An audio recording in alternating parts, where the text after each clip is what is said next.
Here's the thing. We live in Monterey County. We are responsible for what happens in there.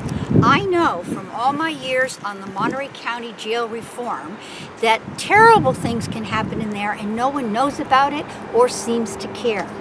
If we can shine a light and get our Board of Supervisors to pay attention to what is happening, and right now, since a hunger strike has been going for 12 days, and the board is going away for a month, we need to have some kind of promise from them or some kind of negotiated settlement by 5 o'clock today. My cousin told me that back in September 24th, there was an inmate that passed away, Sergio Gonzalez, and his family members are actually supposed to come out if they're not already here and check in, because they feel like this was happening then. It's still an issue. It's still going on, even though they're still going through it, the motions with the county and fighting, what actually did happen.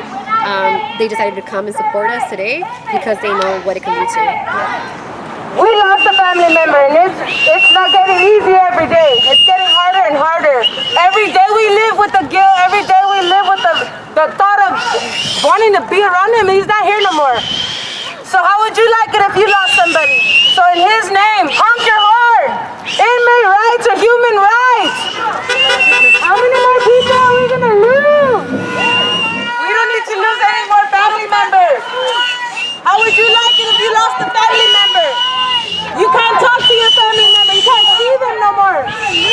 How would you like it if you lost a family member, couldn't see them no more because the jail system don't know how to act right? We're all human. People make mistakes. They don't need to pay with their lives. COVID ain't playing, dude. COVID kills people. And so does the jail system. They don't know how to give you better medical treatment. How would your family member feel if you went? How would your family member feel if they were there? Come on. You don't need to lose any more family. You don't need to lose any more family members. We don't need to lose anybody. We understand the same treatment. Come on, show us some love. Come on. Inmate rights are human rights. Los reos deserven los mismos derechos. Los reos deserven los mismos derechos. Human rights are human rights. Come on. They don't need to pay with their lives.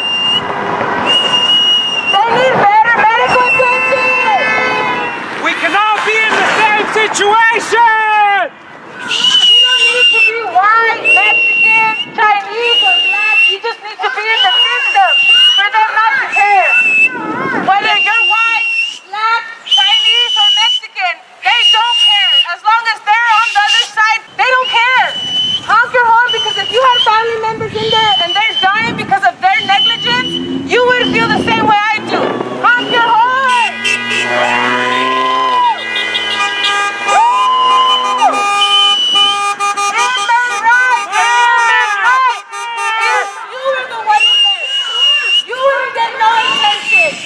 COVID would hit.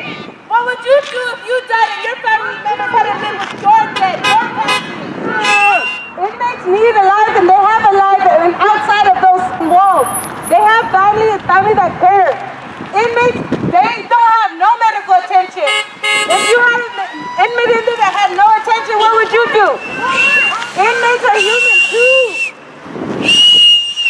They are like me, they are like you. Whether we make mistakes or not, they don't need to pay with their life, nor do they deserve them to be neglected. I was recently released from Monterey County Jail in a housing unit undergoing the hunger strike. First off, the medical there, about 10 days into the hunger strike, 9 days, and they finally started coming around and asking us, if we needed to be seen by medical for the hunger strike. They're just really checking in on just our vitals, just the simple breathing and how much we weigh. Everyone has dropped their weight down, in regards to this hunger strike, and people are really getting sick, and it's not being acknowledged at all. We're getting a lot of shrugged shoulders from the command staff. The sheriff's there; they're really they're not helping whatsoever. Nothing has been changed. We're getting a lot of false promises here. we're gonna get our visits back. We have no visits whatsoever right now to see our families, talk to our families. That's just not right as it is, you know. They took off our quarantine process for the fact that people were going into the jail with COVID, so they would have a certain quarantine process that actually helped out, I would say. But they took that away, and now they're housing inmates, even if they have COVID, from the holding tanks into the housing facilities that people are already housed at. It just spreads the COVID, you know, and it really did, you know. It just spreads in there. It's off and on, you know, with us, just because it's a day room with about 72 inmates in there, and we share you know, certain things. You know, we share the facility. You know, there's 4 showers. You know, we only come out for 3 hours a day. That's just a little bit of socialization time, exercise time for the yard. The phones are out there, so we're stuck in ourselves pretty much. You know, almost 24 hours. It feels like, you know. With no phone calls, and like I said, the video visits are out for us right now. The tablet stations got torn out. They had torn them out pretty much. They didn't give us an explanation why. You know, they just keep telling us that they're in the process of fixing everything related to those, or the video visits, but we still haven't seen any progress. The food there is one. I've seen other jails, and we heard of other jails with their menus, and you know, their different things that they have for their jails. It doesn't amount to us. It's borderline almost inhumane, the food that they do serve us, you know. It's really hard for the inmates in there right now. We had a couple people actually need to be seen by medical staff within a quick timing period, right? One of the sheriffs did take him out to see the medical, but they had brought him right back in after the vitals were checked, and pretty much just told him to stay hydrated. The sheriff addressed us and said, you know, nobody wants to work in this jail. That's the whole problem, you know. And that came from the sheriffs themselves. You know, they said, no, the nurses, they don't want to work here. The sheriffs, they don't want to work here. It all falls back on the higher up, I feel like, you know. We ask why is that happening, you know. And those are the little things that we're pushing for. We're doing the whole hunger strike for, is so we could just get what was afforded to us, you know. 1 shower roll, really, for a week, you know. It's not, the hygiene in there, it's not met, you know, health-wise, you know. I don't even see, you know, the soaps, everything on our prices were like probably the highest out of everywhere that I've seen, and it is, you know, it's ridiculous. You go, you have to buy a soup or a bag of chips for, you know, for nearly $1.25, you know, $1.26, you know, and it adds up, you know. That's what you could buy for a week. We were able to get packages, and we got stripped out of the whole package situation of eye care, just because the commander had came in, actually, Banuelous, and addressed us as we were just able to buy too much food. So he felt that there was too much food for each individual, you know, so he decided to take off the eye care. We've been really trying to just get those little privileges back, you know, that we feel that we should have never gotten even taken. In the old pod, how did the day go there? The day was fine, you know. The packages were on the list. The tablets were working. The tablet stations for your family video visits. You know, we were interacting all day. You know, the whole new jail system that they put is a lockdown facility. You know, and it's just yeah, it's just too much time in a cell, you know. They were, you know, switching it around and giving us different times, and trying new timing spaces out for us, which they finally set it to where it's at right now, and it's you know, we come out for 3 hours a day. One day at 12 to 3, the next following day is going to be from 5 to 8, you know, and pretty much the rest of the day we're in the cell. There's not enough tablets for everyone to use, you know, to message their family, talk with them, use it for a phone while they're in their cells. A lot of the times, you know, the sheriffs, they don't really even like to pass it out. So once you're in there, it's like we're screwed, you know. Really, you know, there's really no helping us, really. You know, it's just really hard on the inmates right now, you know. And people are really getting sick from the hunger strike, you know. People are been days out eating, you know, and they're weak, you know. all they're asking for is just to be heard, you know, a little bit. All day, whenever we felt like, you know. There's 4 shower stalls, like I said, and there's about 72 inmates on each tier almost, you know, so 56 to 70 on each tier, you know, 4 showers, 3 hours a day. That's your phone time as well on the wall, you know. It's really not even enough time to get out there and do what you have to do, you know, for a simple day, you know. But he was a good friend of mine, Sergio Gonzalez. He had gotten COVID in the jail. You know, and same thing though, we're addressing the sheriffs about his well-being, and he wasn't feeling well. He was getting to that point. He wasn't feeling like he could take it anymore, and they just shrugged and said, we all got COVID, you know, even the sheriffs, you know.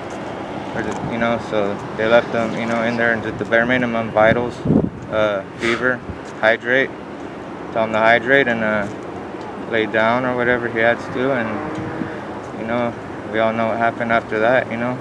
We denied the food, you know, we're on a hunger strike, and they're just shrugging their shoulders like, oh well, like, you know. Commander, I think we get comments here, Commander isn't budging, you know.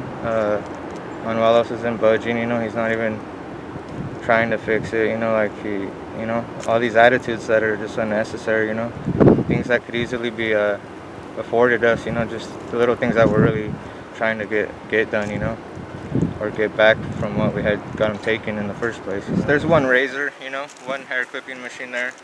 You know, you enter the jail, there's a simple holding tank for every person that gets arrested there. When COVID first had came around, they were really on the whole cleanliness of this and disinfecting the whole cells and the whole cells that we do get put into hold for the holding tank area. And when I had came in just this time, I had gotten arrested, and there was no cleaning in the cell whatsoever. I walked into there, and there was literally the whole floor was full of trash.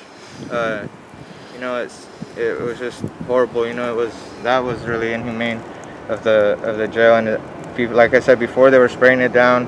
Every other person that would go in there, or every person that would go in there, and even the housing units, they had to walk around with, and they had a certain disinfectant. They were spraying the whole our whole day room and stuff like that, and they just got real lazy with it. They didn't bring out any disinfectant. They don't do that anymore.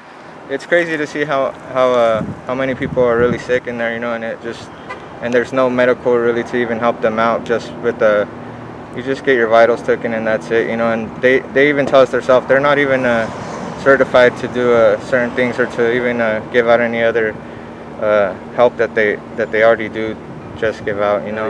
You get tested and you're positive for COVID, they still let you out in the same day room. They do put you out by yourself after both day rooms are done, but they allow them to go use our same showers that we all share, and a razor, like I said, a sink area, tables and stuff. And like I said, they don't come around and disinfectant or bring us the right disinfectant or cleaning utensils to even get rid of any COVID or germs out there. You know? I had asked the deputy to put up his mask, and I said a lot of people are sick in here, you know. And it was I want to say 7 days into the hunger strike, the whole thing, and the response that he gave me was, yeah, you're probably right. And he kept his mask down, you know. He got downstairs, you know, he walked a little ways out and almost got to the door to walk out of the place, and finally he looked up and put his mask on, you know, with the real ugly smirk, you know, something that you wouldn't even think somebody like that, a sheriff, you know, would even do, you know. It's just the whole attitudes behind it is just really Childish. Yeah, childish, you know. And we're dangerous. Humans, you know, we're humans. We're just asking for that much, you know. We actually have reached out to various agencies. So I reached out to Department of Justice, and I filed a report which is going to be looking into. And we also talked to KSBW. Luis Alejo, I believe, is aware of it as well. We also, yourself, The Weekly, KIOM reached out to, Univision we reached out to.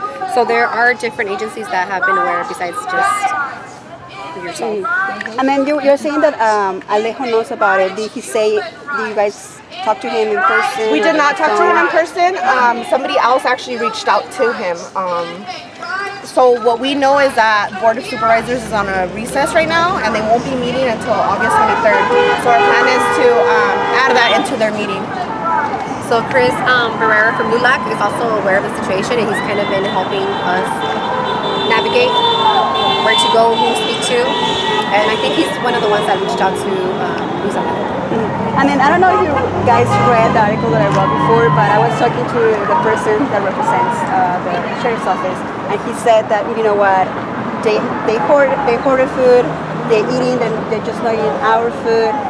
Like, See, that's the funny thing, that they were not checking medical attention.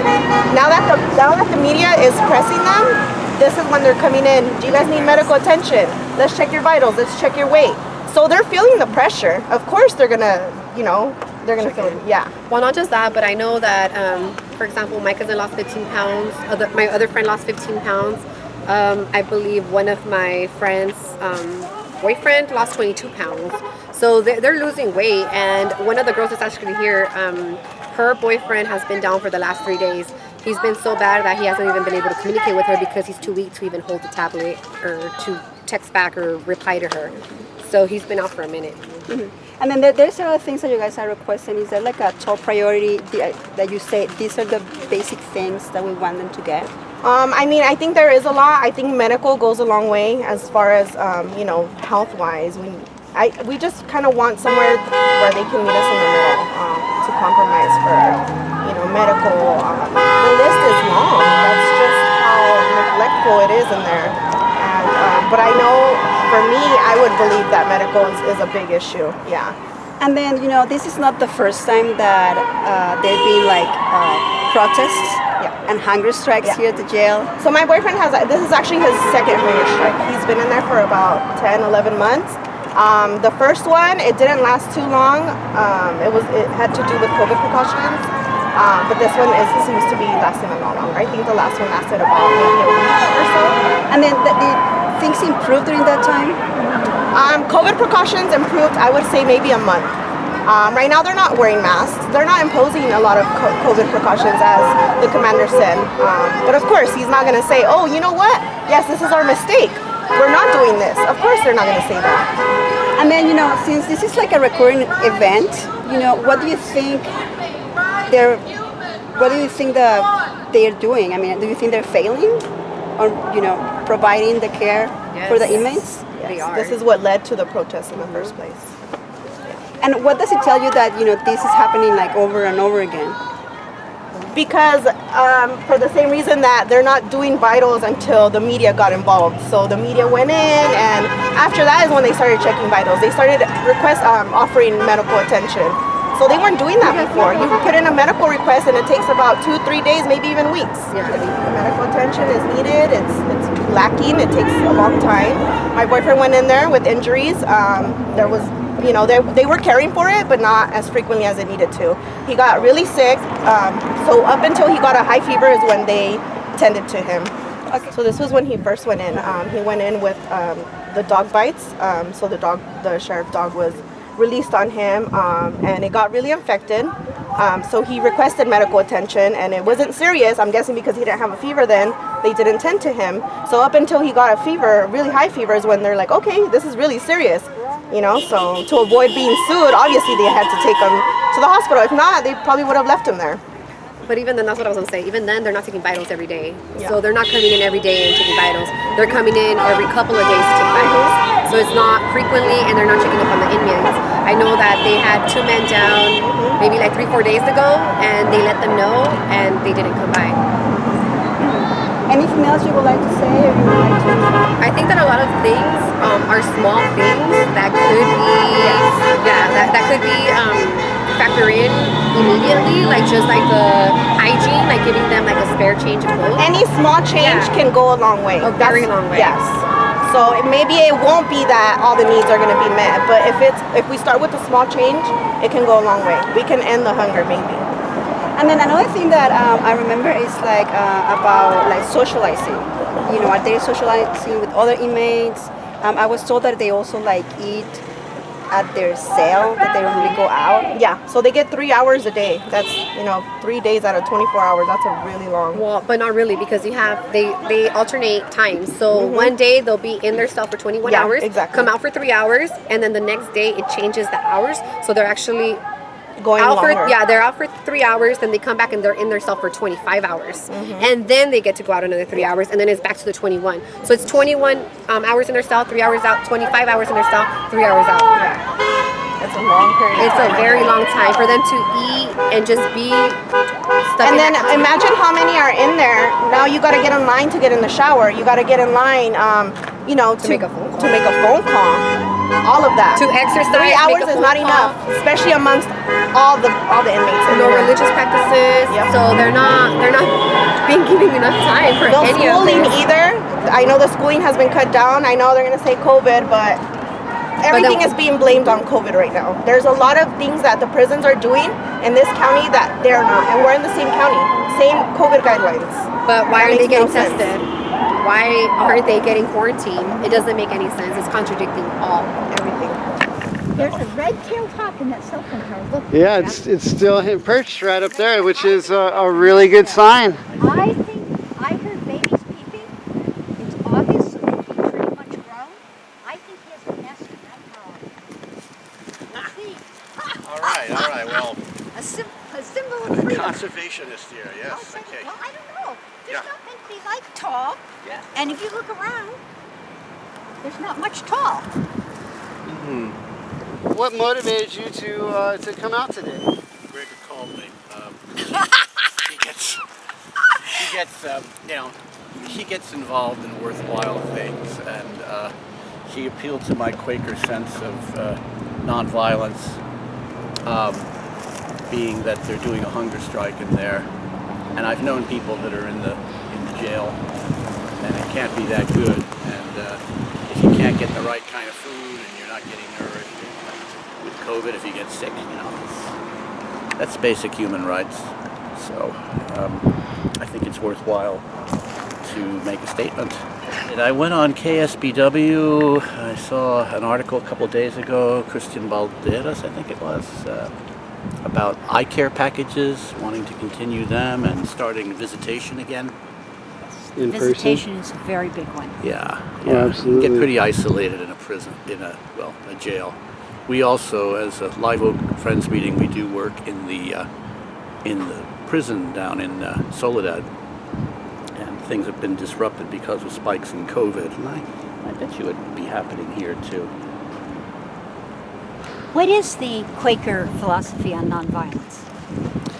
Well, let me see. I think it would fit under one of the testimonies that we live by.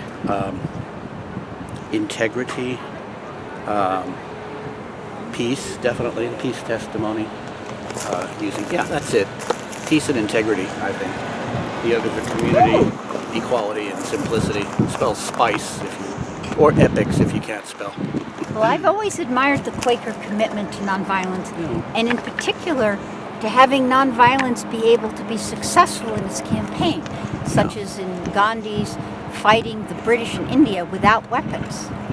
And so if we believe in nonviolence, we need to support the people who are choosing the most classic nonviolence hunger strike, something that hurts no one but themselves, and to make sure they're not at risk and alone. Was also active in the farm workers back in the 70s. Cesar Chavez went on several hunger strikes during his life. Or they're out of the phone call that was essential for their defense. Exactly. Or talking to their daughter when it's their only chance to try to preserve their family. And if family relationships and social relationships are not maintained while someone is incarcerated, it damages the family, it damages the community, and it increases recidivism. I'm not making this up. There's study after study. So to undermine people's family relationships by, I understand they're even curtailing video visits, which isn't, Yes. they're COVID safe. Why curtail those? They Right. say because of problems with their technical equipment. That is the official story that they give. We're in California, 50 I miles know. from Silicon Valley. If we can't solve a technical problem, I can't imagine Yeah. who can. The letter I got it. /care. It's Like the food deliveries iPhone from families. microphone. I thought it meant. The jail official is complaining that they flush wrappers and bags and plastics down the toilets, you know, and clog And of them course, up. his complaints are the most important ones. I'm here because I want these assholes to see it so they know we're watching. I want them to know white people are watching. It's very powerful. Well, actually, I think it's part of the duty of people who enjoy more privilege. I like the reason I wanted to be arrested at Vandenberg when they were testing intercontinental ballistic missile launches, rockets, was because younger demonstrators have more to lose. I'm already retired, so I can't have it affect my employment because I'm retired. I'm not going to have it ruin my security clearance because I'm not going to want to join any military. So it's my time, and my first arrest was in 2002 because my children were raised, not just raised, but okay, you know, the second part. Then I was able to do that without neglecting other duties.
religion, better medical attention, bring back video visits. Hop for change. Woo! Hop for change. Hop for change. Woo! 12 are inmates having inmates. Hop for change. Woo! Basic human rights.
both sides. I said inmates, you say right. Inmate. Right.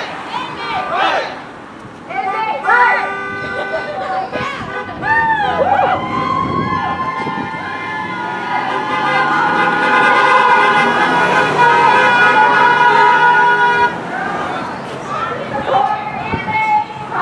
Stay quiet. They have your name. What's up? How many more? They're getting involved. 15, 20 pounds down, guys. It's 12 days.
hands. Make sure. Help us make some noise!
We'll be all right. He's jamming too. He's gonna. Look at the yellow. Look at the yellow. He made it through the yellow. Just a ticket. It's a camera. Come on, help us make some noise. Give us a hug. One inmate down. How many more have to die for them to hear, to listen? Come on, help us be heard. How's it? Good, pretty good. Help us make some noise. Come on, one inmate died today. No one should have to die hungry.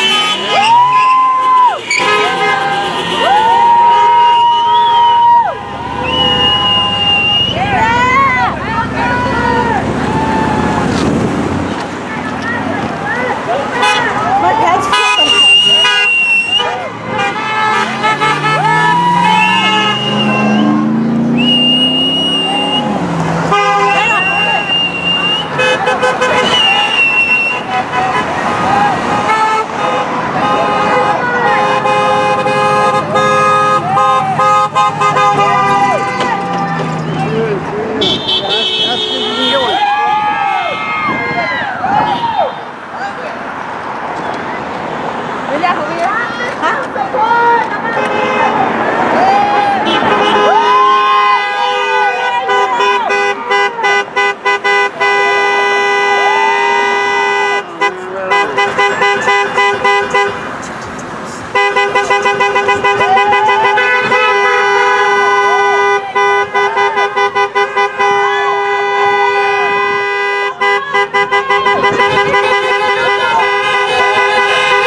A lot of non-violent crimes. Should people die just because they're in jail? Come on. Maybe some of them. Shit happens, you know. That's called open discrimination right there, you know.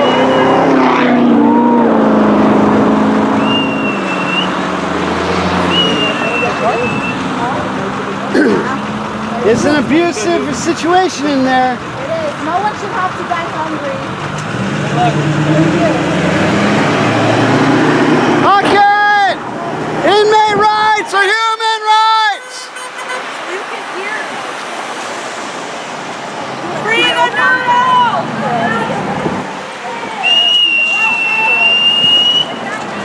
I was like, yeah, I was like, come on, girl, come on, you know, and she's all smiling, she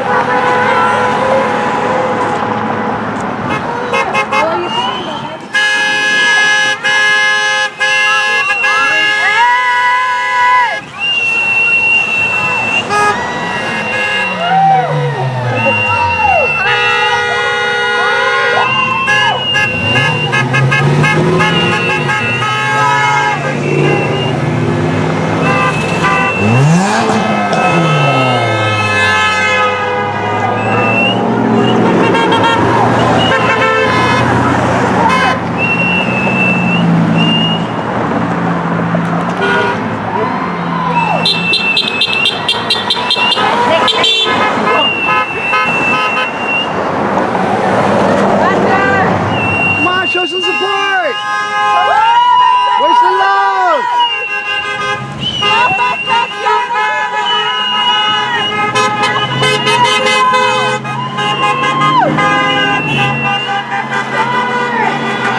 Also, the phones aren't working right now. The phones aren't working. Got a tablet and it's only working for him to call me. Come on, help us make some noise. Give us a hug. Woo! Thank you. Woo! Come on.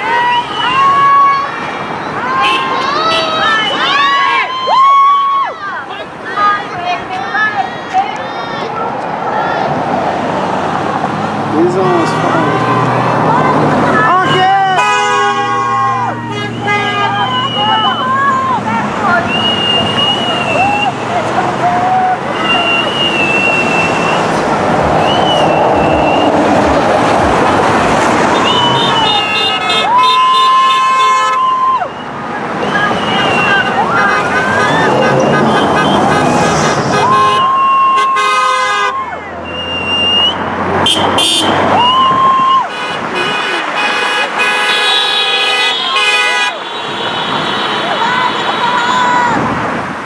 Make them hear us. Woo! Thank you. Woo! Right.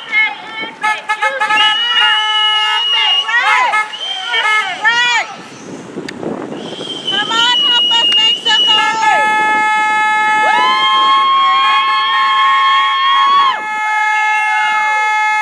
Come on, give us a hug. Come on. Come on, give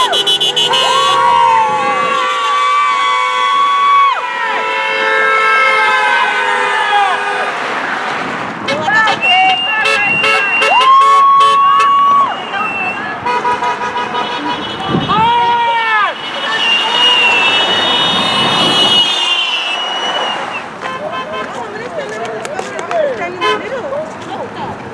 Come on, help us make some noise. Pizza-lay! Come on!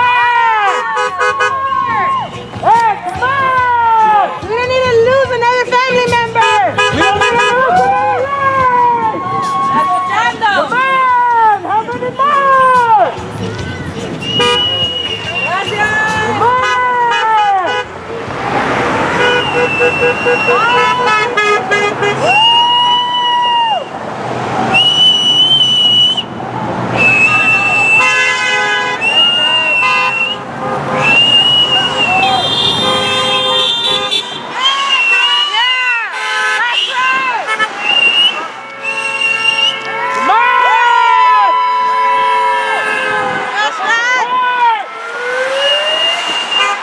How would you like it if you lost a family member?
March for human rights!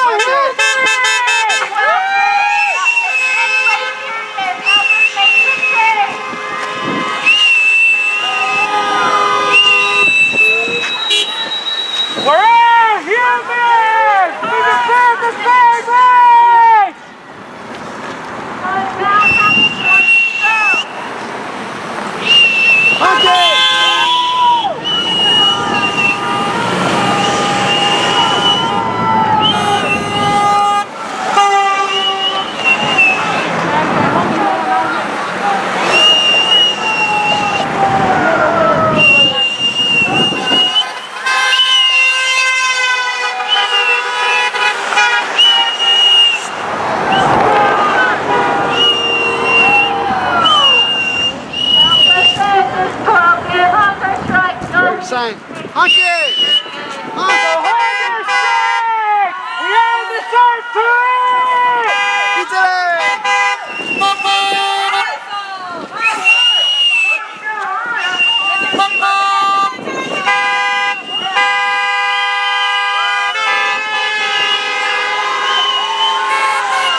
Inmates need a life and they have a life and outside of those fucking walls. They have family that care. Inmates, they don't have no medical attention. If you had an inmate in there that had no attention, what would you do? Honk your horn! Honk your horn! Inmates are human too. They are like me, they are like you. Whether we made mistakes or not, they don't need to pay with their life. Nor do they deserve them to be neglected. Inmate rights are human rights. Inmate rights are human rights. Honk your horn! Honk your horn! How would you like it if you lost a family member? It doesn't take for any one of us to be Mexican, white, Chinese, or black. It just takes for any one of us to be in the system for them not to give a shit. So honk your horn for them to get medical attention, for them to get equal rights like us. Human rights are inmate rights, and inmate rights are human rights. I lost a family member due to COVID, and nobody gave a shit in there. And no, due